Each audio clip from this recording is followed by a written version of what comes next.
Kahulugan ng itim na anghel sa panaginip. Ang imahe ng isang itim na anghel sa isang panaginip ay isang misteryosong simbolo. Ang figurang ito ay lubos na naiiba, ang puting pakpak na mensahero na nagdadala ng kakaibang mensahe.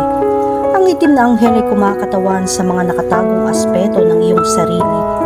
Ang panaginip ng isang itim na anghel ay isang pagpapahayag ng nakakulong na emosyon.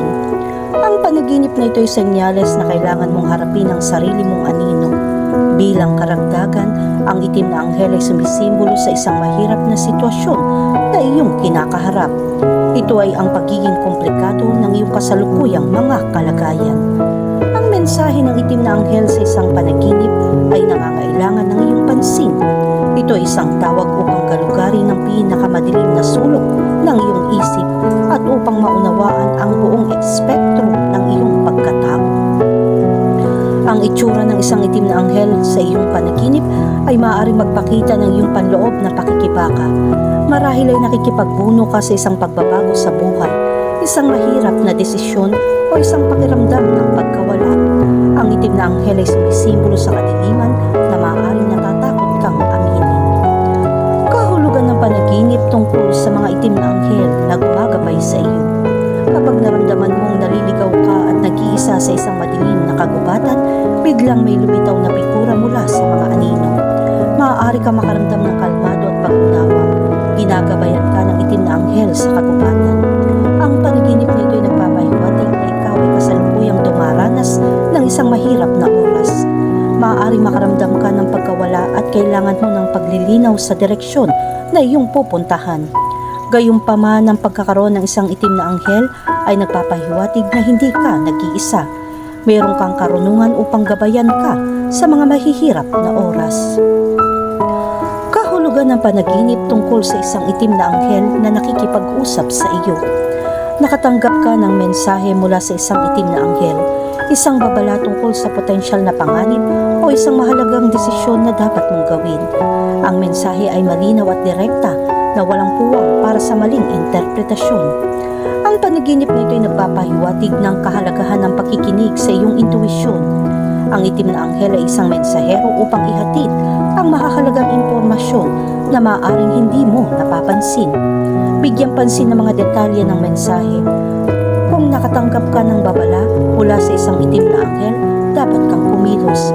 Huwag pansinin ang mensahe kahit na ito ay nakakatakot. Ang mga babala mula sa mga itim na anghel ay maaaring nauugnay sa iba't ibang aspeto ng iyong buhay tulad ng iyong karera o kalusugan.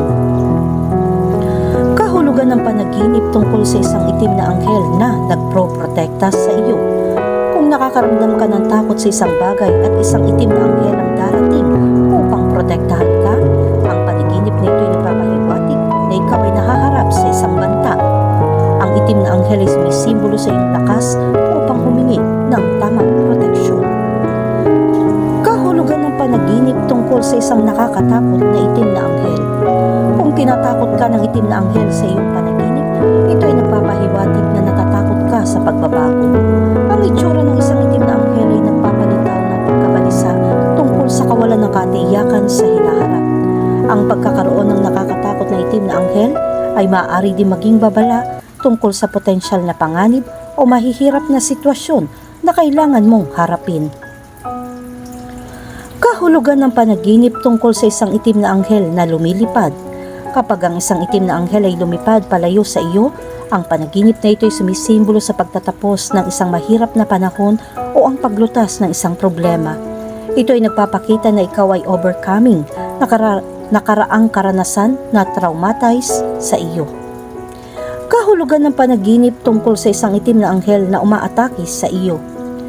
Kung ang isang itim na anghel ay umaatake sa iyo sa isang panaginip, sumisimbolo ito ng mga damdamin ng takot, pagkabalisa o pagkakasala. Maaaring nahihirapan kang harapin ng isang sitwasyon at natatakot kang magkamali. Ang panaginip na ito ay nagpapahiwatig na ikaw ay nahihirapan sa mga personal na salungatan.